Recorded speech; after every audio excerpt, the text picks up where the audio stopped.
Good morning from Atlantic Bridge here in California, and good evening to everybody in Ireland. Welcome to our annual webinar, Preparation for Postgraduate Training. I'm Peter Neelan, and I'm the Director of the Atlantic Bridge Programme. Before we get started, a little housekeeping. We're going to kick off with some presentations, and then we'll proceed to a Q&A with our panel. The Q&A discussion will be driven mostly by your questions. So pop your questions into the Q&A feature, not the chat feature. And please keep your questions on topic, which is postgraduate training. We'll also be taping the webinar. It'll be available through your school's international teams, through your NIMSA groups, and be also available on the Atlantic Bridge YouTube page. So you can find it there as well.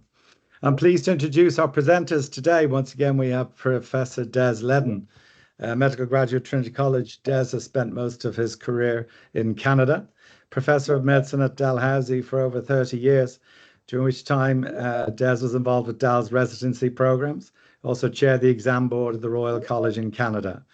Importantly, Des was interim head of medical school at the University of Limerick, and so those experiences combined gives them a unique perspective on the Irish medical graduates' transition to North American for postgraduate training. I'll hand over to Des shortly, and he'll outline the objectives for today's webinar. Dr. Emma Kinsella. Emma is a graduate of the University of Galway, completed residency in family medicine at the University of Toronto, where she was chief resident at Sunnybrook Hospital and currently practicing family medicine in Ontario. Thank you, Emma. A regular contributor to our webinar, Emma's talk will cover the process of navigating the route back to Canada. Pause the device along the way. So also pleased to introduce again Dr. Tom Drago, also a regular contributor in our webinars. Tom will present the US side of things. 2022 graduate of Trinity, just completed residency in internal medicine and currently attending physician with general physicians in New York. Former president of NIMSA, and Tom is an expert on the ins and outs of pursuing residency in the US for foreign medical graduates. We're really grateful to Dr. Isaiah Rael for joining us. Isaiah is 2023 graduate from the University of Galway, currently in Foundation Year 2 in the UK in the specialised academic track, and we'll be presenting on the UK Foundation Year. And with that, Professor Ledden, I'll hand it over to you. Great, thanks very much, Peter. I'm just got a very few points to make before I hand over to the speakers. In terms of format, what we're going to do is give you some general advice on reaching your goals, and then we're going to move into 3 8-minute talks from the speakers whom Peter has introduced, and then we're going to have about a 30-minute question and answer. And as Peter mentioned, if you could put your questions in the chat, and I'll remind you that some of the questions, or indeed maybe many of them, are already available in the NIMSA website. And at the end of these presentations, our speakers have put in some resource slides that you can access later on. So the 3 broad objectives which we wanted to cover with you is to, first of all, to give you some advice and help on choosing a career pathway. Which career pathway would you pick? The second question then for postgraduate training planning is where should you do that? And the third one is what are the tactics to get to where you want to go? And that's really what we want to cover with you today. But more specifically, we've asked each of our speakers to address the question for Canada, the United States, and the UK on how does the application process work? How many positions are there? How do you access family medicine or specialty training? Which positions are most competitive? To give you some idea of the playing field there. How can you position yourself to be successful? How can you get back to Canada or the US post-training? What are our top 5 tips for getting to where you want to go? And what are the key resource links? Just very briefly, I just want to mention 2 things to you before I hand over. The first is the importance of your CV, which is really the unique selling point or roadmap of your career to date. And it's really important to put time into that and to develop it. Mention clinical electives, any administration work which you've done, research work, education around teaching or mentoring, volunteerism and extracurricular activities are really important. And regardless of whether you're applying to the United States or the UK or Canada, The domains, the roles which are outlined by the Canadian Royal College under the title of CanMeds are really important. And you should try to work those into your CV. And that's to show a program director, your potential future employer, educator, that you're a good communicator. You communicate well with patients and with other team members, that you're a great collaborator, that you work well in teams and with other people, that you have leadership abilities which are important in your role as a physician, that you're a health advocate, that you're a scholar who's self-motivated and self-starting and doesn't require a whole lot of maintenance, and you're not going to be in the program director's office every day of the week. And of course, importantly, key importance, that you behave professionally. And at the heart of it then is the medical expert. So although this is specific to Canada, it really applies to the United States and the UK as well. So with that, top 5 tips from me. 1, apply to the United States. It has 40,000 residency positions. Canada has about 300 to 400. So the scale is completely different. The second one is always consider family medicine. It has the most positions and offers you the most flexibility as a career choice. And Emma will talk to that a little bit later. Apply to as many schools as you can in order to increase your chances of getting a hit. Make sure that your CV fits your application. And finally, always have a backup plan. Of course, you may have a strong preference for what you want to do, but just in case that doesn't work out, always have something else to back you up. So with that, I'm going to turn over to Dr. Kinsella from Toronto, who's going to talk to us about the pathway back to Canadian residency. Emma? Yeah, thank you so much, Des and Peter, for the introduction. As Des had said, I went through the Canadian residency system, so that's what I'm going to highlight today. Next. So the first thing I wanted to do is just give a general overview of the Canadian application process, which is through CARMS. So just laid out about a stepwise approach to it. So of course, first and foremost is figuring out your eligibility criteria, which most of you will be eligible for. Next is the important thing. So passing the exams and doing well on the exams as well too. A lot of schools in Canada do have cutoffs for them, which they don't share, but usually it's a top percentile for these exams. So really giving your all to them, but the Irish medical schools do prepare you very well for them. Step 3 is getting electives like Des had talked about for the experience, for building your CV, for getting those reference letters. 4 is going through CARMS, which I linked below, which is where you upload your MSPRs, your personal statements, and your CV. And then I think a really important thing, especially with updates from the Ontario government of recently, is really being aware of the province-specific requirements. So whether it's the CAP program in UBC, Alberta has their own graduate program that they want you to get connected with, or Quebec, and now Ontario as well. And then after you get through all of that is kind of the fun part where you start to do interviews and then match day. Next.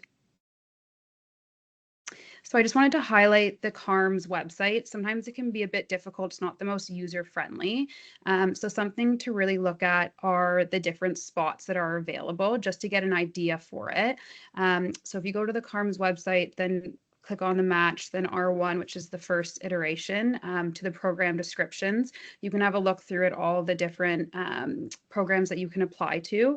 So as of right now, it's saying that there are about 263 IMG positions, but that number gets much closer to about 400 as schools start to update this. Next. So the hot topic is always about the clinical elective experience in Canada. So the big thing is getting familiar with the AFMC portal, which is the way for you to get official electives through universities, to get to meet the faculty, sometimes program directors. And the big thing with doing clinical electives in Canada is getting to know the system, getting to know who you might be working with, getting to know the EMRs, the patient populations, figuring out, even more which specialty that you want to be in, or family medicine if you want to do more generalist medicine as well. And then of course, trying to get those letters of reference for your application. And next.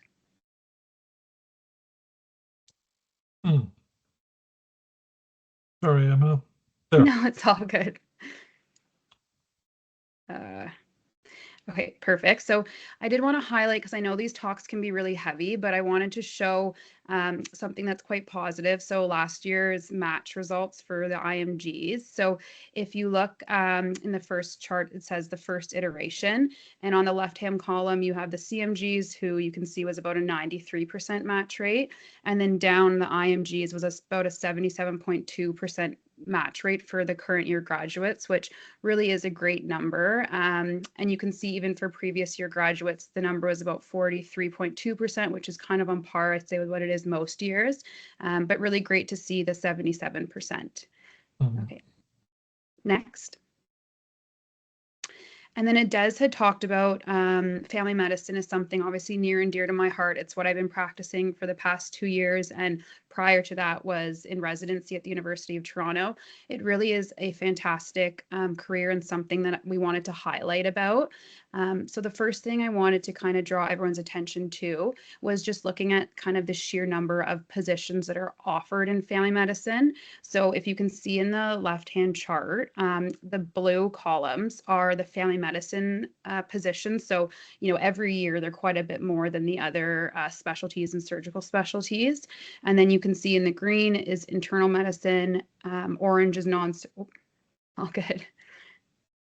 Orange is non-surgical, and then purple is surgical. So if you look in the last year in 2025, there was about 254 family medicine positions for IMG versus about 33 surgical.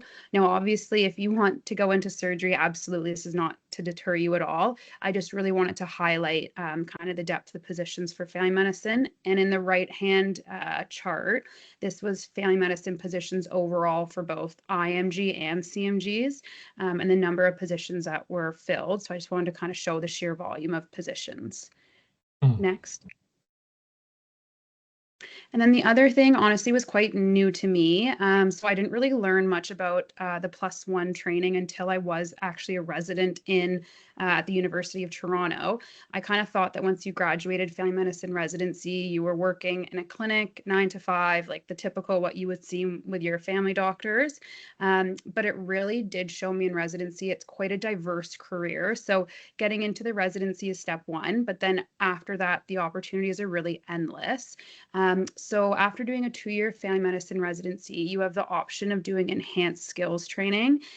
So if you're someone that's interested in psychiatry, you can do addiction medicine, geriatrics, you can do care of the elderly, emergency medicine. You really can have quite a diverse career. Even where I'm working, which is in the Kawartha Lakes, which is just about an hour and a half outside of Toronto, the whole emergency room is just family doctors who did an extra training in emergency medicine. So 3 years total, and they're just fully practicing as emergency medicine physicians. So it really is a cool career in terms of being able to navigate different options after residency. And then I also kind of wanted to highlight that there are a lot of different models to practice. So in Ireland with a GP scheme, you don't really have the same diverse models. So like CHC's blended models, for example, their salaries, you get, you know, admin time, you get longer appointments for patients versus like a faux or fit or a bit more shorter, more high acuity. So family medicine, I would say, is just the umbrella term, and there's just a ton underneath it. So just something to think about. Okay, next. And then this was more so for you guys to have a review of later on, but I wanted to give some of my tips and tricks for a successful match in future for you guys to have. I won't bore you with going through it all, but I wanted to give you guys something to look back on. Okay, next. Super. Thank you very much, Emma. That was really great and terrific information there. And we'll come back to some questions for you in the Q&A. So now my pleasure to introduce you to Tom Drago, who's speaking to us from upstate New York, I think, Tom. Correct. Yes, I'll be in right now. I'm at work actually, but I have a little bit of a break now, which is good. So I'm over in Western New York, having a good time over here. So we can start with my slides. Thank you for the introduction, everyone. So just going to go over a quick overview of the application process for residency here. I'm sure all you guys are pretty familiar with it since most people end up either applying to like just the US or both. So everyone's pretty well attuned to it. Step one, recently made pass fail. step 2 CK. There's no more CS anymore, but you do have to do the clinical knowledge, which is the CK portion. You get a 3-digit score, which is different from the step 1 pass fail, which recently changed. But you also don't have to have that on your application. You just have to show after you can apply, and then after you take the step 2 CK, you can then tell whatever program that you're applying to that your score, but you need it by the time you graduate med school. And then when I was going through all this, you had to take like an occupational English test that would replace step 2 CS. So that's pretty, that's a sort of a change there. And then, yeah. And then when you're applying from Ireland, most states require at least 4 weeks of US clinical experience for your electives. Otherwise, you wouldn't be qualified to apply there. So that's just sort of like a little caveat that you have to make sure you get when you're applying. And then most schools minimum require 3 letters, but you can have up to 4 letters of recommendation. So that's just sort of all the things you really need to do to get all that squared away for your application. Next. So timeline, a lot of times when I've been talking with current med students, they want to sort of go through how to use their time wisely, what they can do to most benefit themselves in order to get back to the US and do things that can set them out aside from their peers. So I'll just briefly go over what I did that really helped me in the application process and getting interviews. Trinity was a 5-year program, so the timeline is going to be a little bit different for the other ones that were, 4 or 6-year programs.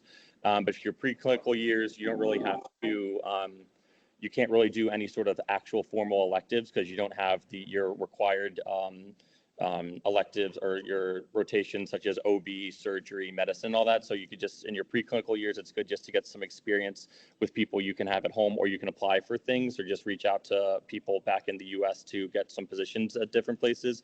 So my first summer, I did some neuro research in New York. My second summer, I did an observership. It wasn't an actual formal elective, but it was just something just to get my foot in the door because I was interested in surgery at the time, just to make connections, meet a bunch of people. I met a bunch of residents and fellows, and it was a good way to get my name out there and show that I was interested, which will definitely help you out in the long run for sure. And then the clinical years, unfortunately, my 3rd year was COVID. So normally Trinity and other programs have those linkages where you can just apply through linkage programs, but all that was shut down. So I had to pay for my elective through a different resource that I'll mention later on. Took step 1 in August. Before the clinical years, you have to have that all done. And then my last summer, I took step 2 before my electives because it was better to get all that done squared away before you go to your elective, so you can really show that you're dedicated to the elective and not have to leave early to study. It shows that you're a hard worker and you want to make the connections that you can while you're in the US doing your rotations. So it's just a good way to get that out of the way before you have to do anything else. Next slide. So path to residency, again, there's obviously multiple facets to it. In Ireland, a lot of people ask what they can do when they're not back at home, which all my summers is when I was doing all my stuff to get me back to the US. But there's a lot of things you can do while you're in Ireland, particularly research, leadership, and organizations are key. Being on the recruitment committee at Buffalo, that was one of the major things that people really talked about was we want to be like a multifaceted type application process, and your step score is not the be all end all. So once you get the interview, they made it very clear to us that you meet their qualifications. Now do something, show us how unique you are and how you set yourself aside from your peers. So things like leadership, research, joining NIMSA, as you guys all already are, were really good ways to set myself aside and show that I had good leadership skills, time management skills, and I was involved in certain subjects that I was doing my research in. Obviously, you guys all got the NIMSA drives for the board preps, the step 1, 2, and then when you're in residence, step 3. But those are just good ways to sort of beef up your scores just by using the proper resources. Again, it's not a be-all, end-all. What you get on step 2 is the only thing you need to do to apply. It's a whole holistic approach that we're doing. And then honestly, just follow up the upper years and try to stay connected because they have those internal connections that when I was doing my recruitment committee here, the program director and APDs like to ask the current residents if they know of anyone that they can pass on information to help them sort of just clear out the thousands of applications that they get for medicine. So staying in touch with people was a really good way to make sure that, you were able to set yourself aside from the peers. While at home, again, I really emphasize doing electives. They're the best thing you can do for connections, for sure. It gets your face in there, get your foot in the door, and it helps you set yourself aside from other people who are just applying all over the country just to rack up interviews. And then when applying, definitely be broad. I have a slide in a couple moments that I'll show you that really emphasize the places that you can look into that are more IMG friendly, that have more programs, more specialties, and definitely you can apply to multiple specialties like family medicine, internal medicine, preliminary spots that I wasn't aware of when I was a med student until I started applying. You can do 1 year medicine or surgery preliminary spots, and then you can reapply the next year, which a lot of people do end up doing if they don't match on the first time. Just to get their foot in a program and actually get some experience if they don't match into the categorical spot. Signaling I'll talk about in a bit. IMG friendly states I'll mention in a bit. And then again, as I've been saying this whole time, do not panic about board scores. This is a holistic approach. We like to look at everything, not just a number. Next, please. So this is just like a little bit of a breakdown. This goes, basically saying you guys can look at this graph in a bit, but basically shows the top IMG friendly states by number of applicants. And then on the left, it shows by the percent of applicants that apply. So obviously New York, Florida, Michigan, Pennsylvania, Texas, New Jersey has a higher application rate of IMGs by number. So obviously looking into states that have more opportunity for IMGs is definitely beneficial. And there's a whole residency list that I listed on the link here that you guys can look at as well. Next slide. And then here's something that I thought was really helpful when I was applying. There's a lot of different resources you could use where you can type in your research, your board scores, your extracurriculars, a whole bunch of different things about you. And then you can list different program. It'll actually, like, once you type in all your information, it'll spit out basically like percentiles or percentages of like how well you fit with like the current applications, the current residents at that program. Again, these are rough numbers. A lot of these ones that were saying that they had hard cutoffs on their application process actually were not that like strict when it came to actually sending out interviews, which is good. So these are just sort of like rough estimates. So I wouldn't just be, again, freaked out about a board score number if that's something that you think is like the biggest red flag on your application. But it was a pretty good estimate of just where I found myself to be better fit at, and it could help narrow down your chances and where you think you could be applying if you want to have more of like stretch schools versus more safety schools. It really gives you a broad range. There's some that you can pay for, match a resident. You have to be a member for that, but there's a lot of free ones online. Frida by AMA and Doximity and Residency Explorer were the three ones that my year used a lot, and it was pretty accurate with how receptive they were to sending an interview. So I'd give that a look. Next. And then again, when you're matching, you have to pick places by region. This is how they break up the regionality, so you can signal different regions, and then within that, you can now do, based on what specialty you're applying to, different like gold star and silver star signaling. So again, be smart with that. Reach out to the program directors as you can to see, if you really have your heart set on somewhere, get in touch with them early and try to do electives and research with them early. But again, signaling is also very smart. Again, I liked to have more of the New England, Mid-Atlantic, and Midwest, because that's where the most IMG-friendly programs were located with the highest number of spots. So it just really emphasizes to these programs that you're interested in their region, you have ties to the region, and it boosts your chances of getting into a program that is already IMG-friendly to begin with. Next. And these are just like my final tips, things that I learned throughout my 5 years in med school, and then now, being a resident the last couple of years and attending now. First and foremost, I switched a bunch. A lot of people switch throughout their med school career. Some people want surgery, then they go to medicine. Some people want OB, then they go to peds. Completely fine to be doing that halfway through your med school, even right before you apply. It's okay to switch. So don't feel like you have to be tied down to one thing just because you've put a lot of your CV more towards one specialty towards another. You can find a way to make it so that it'll benefit you in any way you go. Research, leadership, and extracurriculars are a big one for the holistic approach to application now. They really are trying to wean off of just emphasizing the board scores and trying to make sure that everyone is as well-rounded as possible. And it really sets you aside from your peers if you have leadership skills that will prove that to the program that you'll be a good self-sufficient resident. Use connections in the US, that's huge. getting someone on the inside, whether it's a family member, a friend, family friend, a recent graduate, they'll be able to email the program director for you or someone in leadership, and it really helps out. And then these are just sort of like tips for medicine. I'm sure it's going to be here for the hospital course while you're in med school. I mean, those are just things that you'll learn as an intern, but just try to really put your best foot forward while you're on your clinical electives, because it will help you out greatly in the long run when you're a resident. Just make the transition from Ireland to the US a little bit easier. And then the transition will be bumpy. It was definitely eye-opening for a lot of people who went from the US, from Ireland med school to the US, with like the EMRs and how everything works. But it's just how everyone goes, and everyone is expected to be on the same level as an intern, and by the end of the residency everyone's pretty much at the same spot. So it might take some time, but you'll all get there. And that's it for me. Super. Thanks a million, Tom. I mean, that's just great. There's tremendous amount of information, very high quality information coming. Just remind the audience to put your questions in for us so that we can address them in the Q&A part. Lani and Peter, I can't see the questions that are going in, but I may be able to when I stop sharing, and maybe you could keep an eye on that for me. So I'm going to just turn over now to Isaiah Rael, who's our final speaker, and he's going to talk to us about the UK Foundation Program. Isaiah. Hi, everyone. I'm Isaiah, and I'm going to be talking about the UK Foundation Program. Thank you for the introduction. So you can go to the next slide. And I did just mention a little bit about myself, but I was already introduced, so you can go on to the next slide. I'm mainly just going to talk about what exactly is the UK Foundation Program, how to apply, and the experiences there. It sits really well with the Irish medical education as well. So the UK Foundation Program is a 2-year work-based training program. It is essentially trying to bridge the gap between medical school and specialty training. You do 6 rotations in F1, which is equivalent to an intern, then F2 which is an SHO. You can go on to the next slide.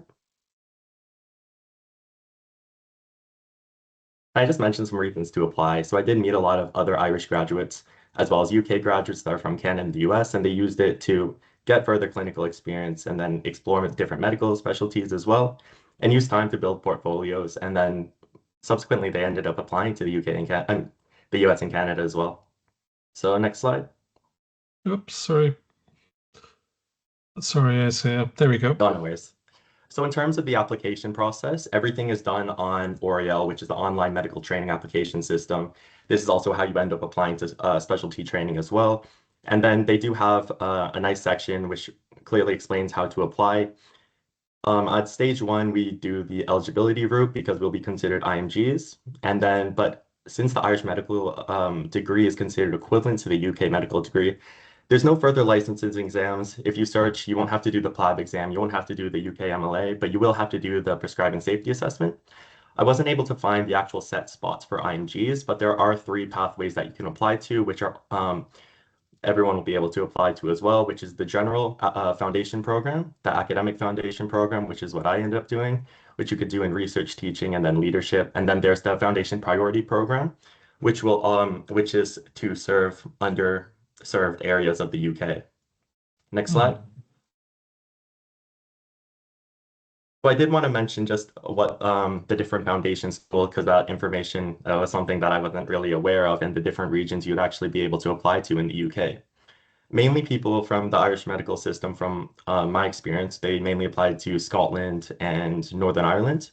But there was a new change in 2024, which was like the preference informed allocation. Previously, when I was applying, we had to do a rank based on our education performance score as well as an SJT. But they took that away, and they kind of give you a randomized rank for allocation, which attempted to maximize the different schools. So it could allow you to get more desired locations such as London, Oxford, or Manchester. And next slide, please. And I did want to mention about this academic foundation program. That's what I did. And it combines the clinical training as well as protected time for academic interests. So I did mine in research. It ends up being 75% clinical and 25% academic, and you are training alongside the general stream as well. You end up getting an academic mentor, which ends up being really helpful, and it can lead you to have further academic training. It leads to a PG cert in clinical research or education, you could get postgraduate credits, and then you can also end up getting more international presentations, national presentations, and publications. Next slide. And so during the actual UK Foundation program, like I mentioned, you get 6 4-month rotations during the program. You'll have an allocated educational supervisor as well as a clinical supervisor for each rotation. So from my experience, a lot of people who are applying to the US or Canada, they end up using the educational supervisor or clinical supervisor as letters of recommendation. You end up having a very close relationship with these physicians. And then we do have a lot of teaching as well. So we have formal local teaching program. So we get lectures, simulations, and sessions. So they do focus a lot on your education and really prepare you for specialty training as well. There's a lot of portfolio work in terms of the foundation training as well. So you do get a lot of experiences and you get a lot of feedback from the people you get to work with. And at the end of each year, your portfolio will be sent for the ARCP panel. And that essentially allows you to go into the next step from F1 to F2 and then F2 to be able to graduate from the foundation program as well. And I just added in the things that you're supposed to be able to, the capability you're supposed to have following the foundation program. Next slide. And there are further experiences. So I am mentioning most of my experiences because the application process is quite straightforward. Everything from the Irish medical education allows you to go to the UK quite easily as well. So further experiences during the UK Foundation program, you're able to do a lot of quality improvement and research. You can do locum work as well, and then there's further skills training, and you can also do electives in other specialties while you're there. And people also did the electives in other countries as well, so potentially be able to do that in Canada, the US, or people done it in Hong Kong and other areas. Next slide. I did mention some of my experiences. So during my F1 rotations, I did trauma and orthopedics, emergency medicine, and gastroenterology. Then my F2 rotations, I had the protected time during my GP, and then I did geriatric medicine, rheumatology.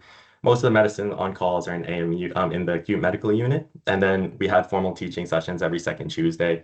I was able to be involved in multiple quality improvement projects as well as research projects. And I was able to deliver a lot of teaching to the medical students as well. Next slide, please. And then after F2, that's kind of one of the questions because, again, the foundation program is a training program, but it is not your specialty training. So after that, like I mentioned, a lot of people end up applying to the US or Canada. You'll be able to apply to specialty training in the UK, and the UK did take away the bias against IMGs. So IMGs are looked on as the same as the UK grads as well. And then what I'm doing now essentially is an F3. I'm doing my master's at the moment while working as a locum. But there are also research jobs, teaching jobs, and then you can also do non-training clinical posts as well. Next slide. And then following the foundation program, I did want to mention just a little bit about the specialty training, which is all going to be done on Oreo. It is a bit different than the US and Canada, but there's run-through training and which is how it's done in the US, but then there's also core training. So internal medicine and core surgical training is core training, then you'll have to apply to higher specialty training as well. And I did add the competition ratios as well. So next slide. And I did try finding information about applying to Canada because I did meet a few physicians who were doing that. They completed GP training and are applying to, and successfully went back to Canada following their training. And Canada does consider the medical training in the UK as an approved jurisdiction, so you'll be able to apply back to Canada following your GP training. You will have to do the MCCQE1, and you will need the certification in the training as well. Next slide. I didn't mention my top tips. I just said apply. You could use it if you want to go to the UK, but you can also use that as a backup, as I mentioned, that other Irish trained physicians, as well as some of the UK doctors from Canada, the US, were able to do as well. I would say prepare early, be aware of the dates, the eligibility, when you have to submit your portfolio, and just familiar yourself with Oriel as well. Research the foundation schools you want to go to, as well as the hospitals. There's difference between the main teaching hospitals that are associated with medical schools as compared to district general hospitals. And you'll be less supported in a lot of those hospitals as well. And decide which pathways you would like to take, and then rank your rotation strategically. Thank you. That's it for me. Super. Thank you very much to three speakers. Those are really outstanding talks. Before we move into the Q&A, and Peter and Lani, if you could start having to look at the questions that are there. I just want to remind you that a number of resources are in this slide pack, which you'll be able to get later. There's the NIMSA site, of course, which is really excellent and very well done.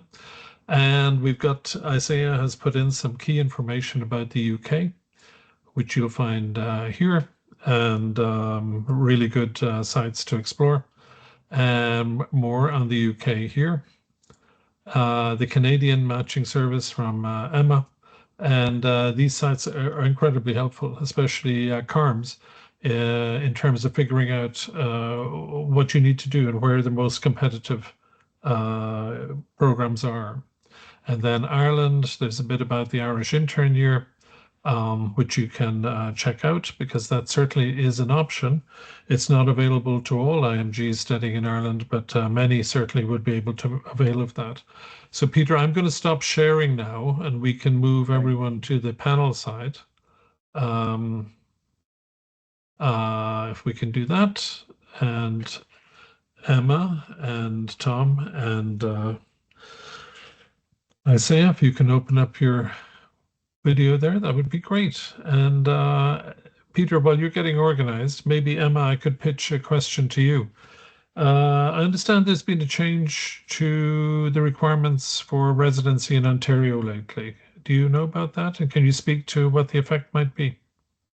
Yeah, definitely. So it came from the Ontario government. I think it was quite a surprise to a lot of people, especially because I know we're kind of deep in the application process. But essentially now in Ontario, and I believe it is, and Des, correct me if I'm wrong, but I believe it is related to the family medicine residency. But you have to have completed 2 years of high school in Ontario in order to be eligible now. So now it's more likely for students that are from Ontario to get those positions. Okay, so an advantage for IMGs who are from Ontario, because they will have less competition for those slots in the schools, but a little bit more difficult, a bit more restrictive for non-Ontario residents. Yeah, and we did see that with other schools, like for BC with the CAP program, which is one of the exams that you have to do to apply to the University of British Columbia. They save a certain amount of seats just for BC residents. So it's not new that provinces will have like preferences for their own students, but for Ontario, it is new. Okay, thank you. Peter, I'm going to come to you in a minute. Isaiah, Canadians studying in Ireland, how does the UK regard them from the point of view of visas and ability to work? Is there any problem there? Are they able to move over to the UK easily? I think that they would be able to move to the UK quite easily. We had a much easier time, the Canadians that were, anyone that was really doing their medical education in Ireland was able to move over to the UK and get the foundation training quite easily. I think also because we are quite good friends, of course, with the UK, it was easier for us to get the visa compared to other IMGs from other countries. Yeah, no, it certainly seems to be an option for sure. And Tom, if I might ask you something, signaling I didn't quite get. What is it? The country is divided up into different zones, is it? Yes, so you can do on the application when you're doing your profile and all that, you can signal different regions within the country that you're interested in. I think when I was doing it, you could do 3 regions that you're interested in, and then you get like gold and silver ranking star, like program itself signaling that you can directly message a program or directly signal a specific program that you're interested in them. Either, I know for medicine, there's like a gold ranking where you're very interested, and then there's like silver ranking, meaning that you are pretty interested. So that's really helped cut out the mass application of like pan applying across the country, which a lot of people say is really helpful for the ones that they want to, end up at. And it has been shown to show that you're more dedicated to a certain region and a certain program than if you don't have any of that, because it helps the program know that you're interested in them more than the general public. Great, thank you.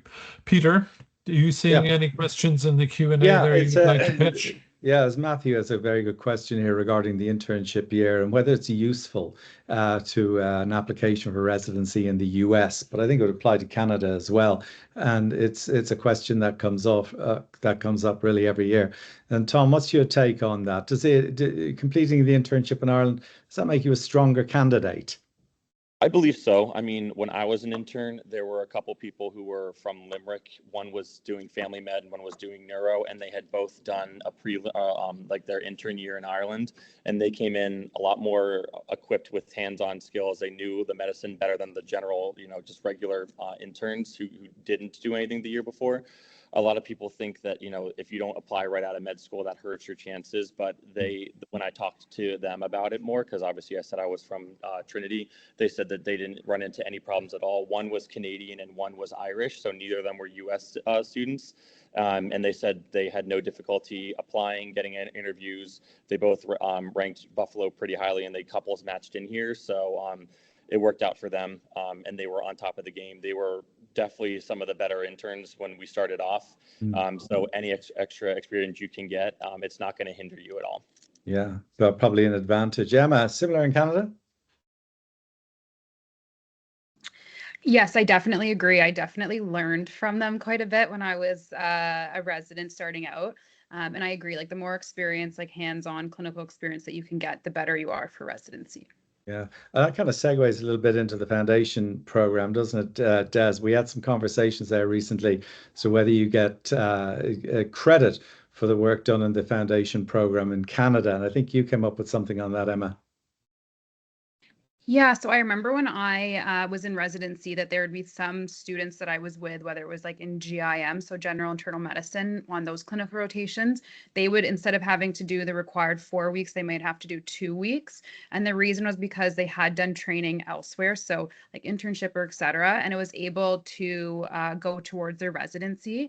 I did reach out to my academic advisor at the University of Toronto, and she said it is up to the program director, but the maximum amount of time that you could, I guess, be credited for is about 6 months.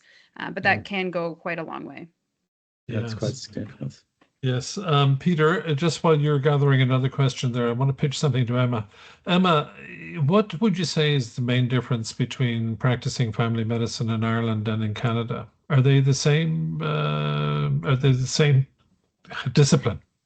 Yeah, great question. So they are actually quite different. I would say that obviously family medicine is family medicine. There's emphasis on like chronic disease management, preventative care, no matter kind of what country you're in. I would say from my experience working in or being a med student in Ireland, it was much more focused on primary care. So there wasn't so much of that diversity that I had talked about. Those like enhanced skills training, plus ones wasn't really there in GP world in Ireland.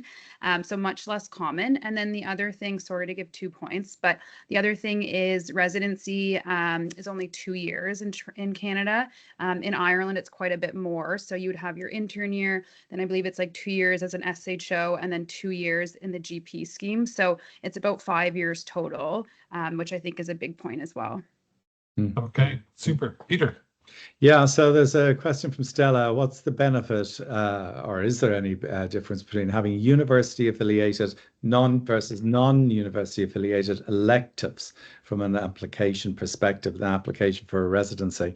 And that can apply obviously both to Canada and the United States, but I think it's important to talk a little bit about clinical electives. So again, Tom, university affiliated versus non-university affiliated electives, how do you look upon that? I mean, I honestly think that the quality of like the letter that you'd be obtaining is much more valuable than like where you're getting it. Obviously, the university program has a lot more people within it that you can reach out to and have more experience with. And just, the more you show your face to different faculty and staff, and they have all the resources there that you can obviously do more research if you want, or they have an extra opportunity than a community program. Not to say the community programs can't get you from point A to point B, because they definitely can, but they just might not be as research heavy or have the personnel or the program leadership at those places that the university would.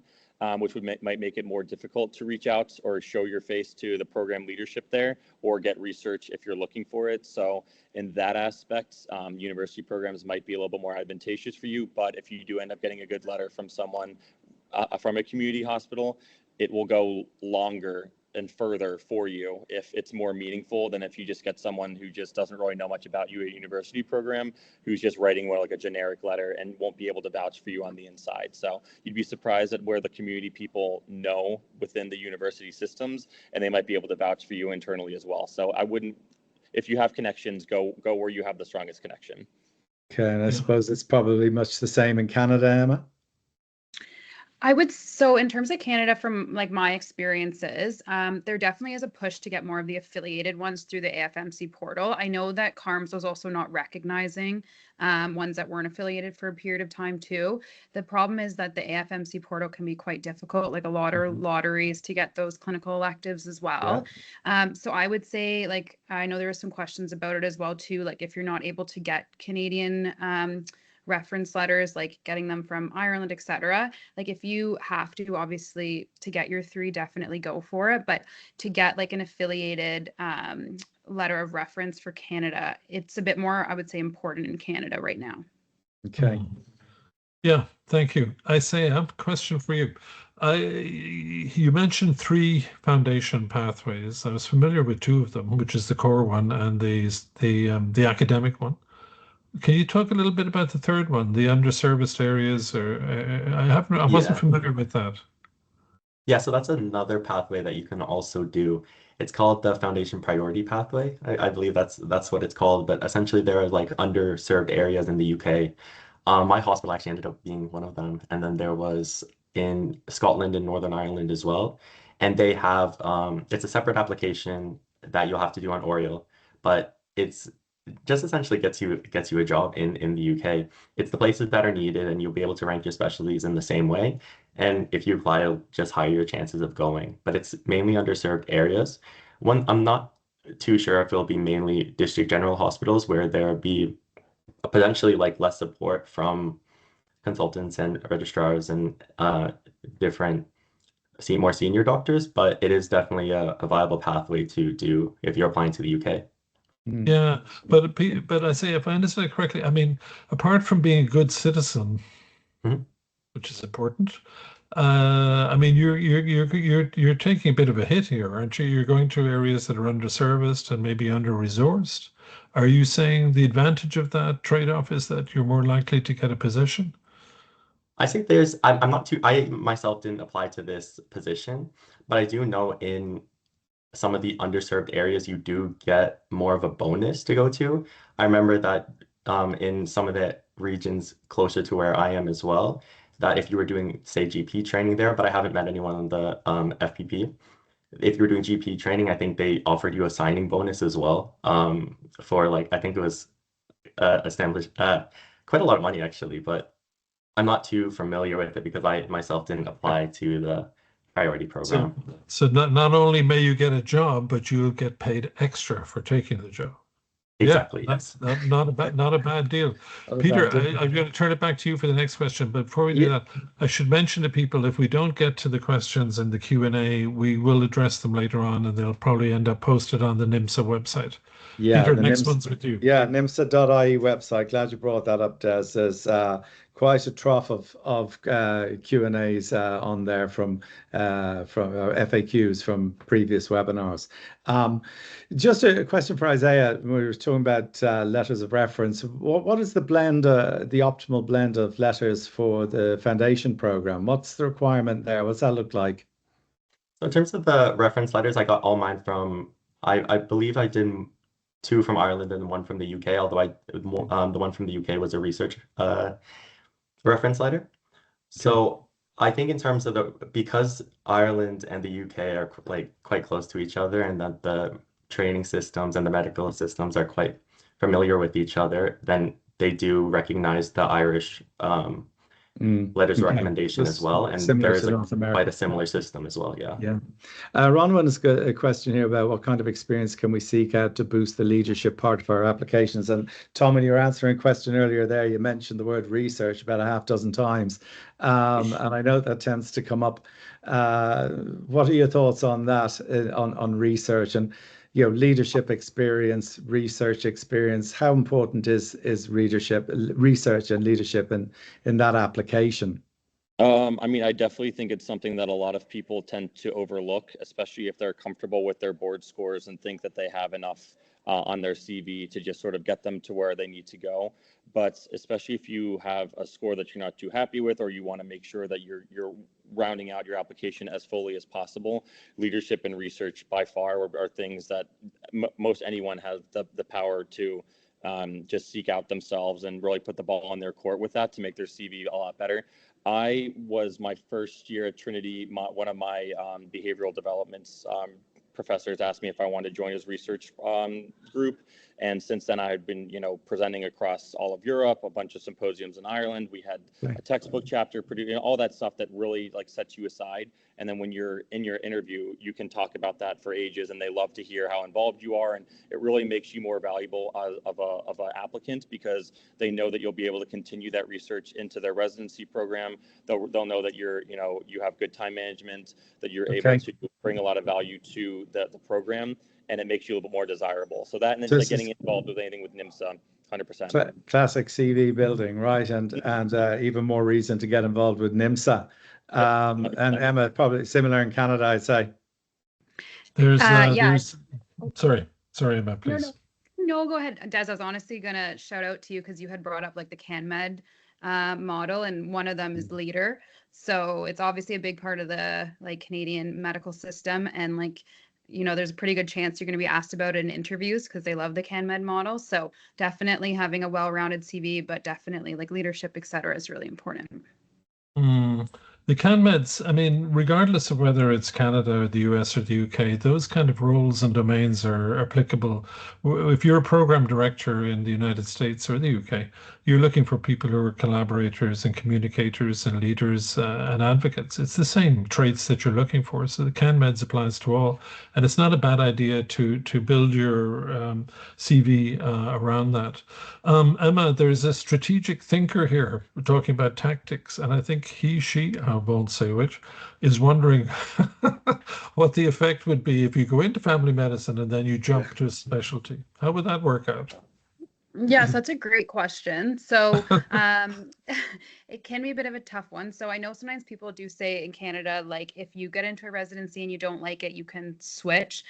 You do have to go through an application and interview for it. There also has to be funding available for you to make the switch. So it definitely can happen. It definitely does happen. In my year, one of the family medicine residents switched to internal. We also had an obs-gynae resident who switched to family medicine. So it does happen. I'm not sure, Tom, how common it is in the States, but in Canada, it does happen, but I wouldn't say all the time. And I wouldn't worry so much about it looking poorly on the residency that you're in currently, because they don't really know about it until you switch. So really what's best for you, I obviously wouldn't broadcast it. But if you aren't happy in your program, then you can try. It's just the percentage is a bit lower than I think maybe in the States for switching. I'm not sure. Yeah, I agree with that, Emma. The other thing is, just to come back to the CV part again, sometimes we see people applying for residency training and the discipline that they're applying for isn't mentioned on the CV. That's not a really good idea. I mean, a program director looking at a CV wants to see that you've been interested in the discipline and you've been heading in that direction. So I think, but you can customize CVs for different disciplines. Yeah, it leads to a question here from Erica, who's again strategically thinking here. What are your thoughts on how you go about applying for two types of residency programs? What does that look like when it comes across your desk, Tom? E.g. internal medicine, family medicine, but the internal and family are probably closely enough related. But somebody who sort of maybe has an application in ERAS or CARMS and applying for distinct residency programs, does that come across as this person's uncertain about what they want to do? And indeed, Des's point, how does that line up with the CV? Yeah, I mean, from personal experience, I started with orthopedic surgery rotations. All my research was neurology, and I ended up in internal medicine. So what you can really do is just use bits and pieces of your experiences and mold them towards the specialty you're applying towards. I told them a bunch of the things I learned on my ortho rotations that were able to help me out with medicine.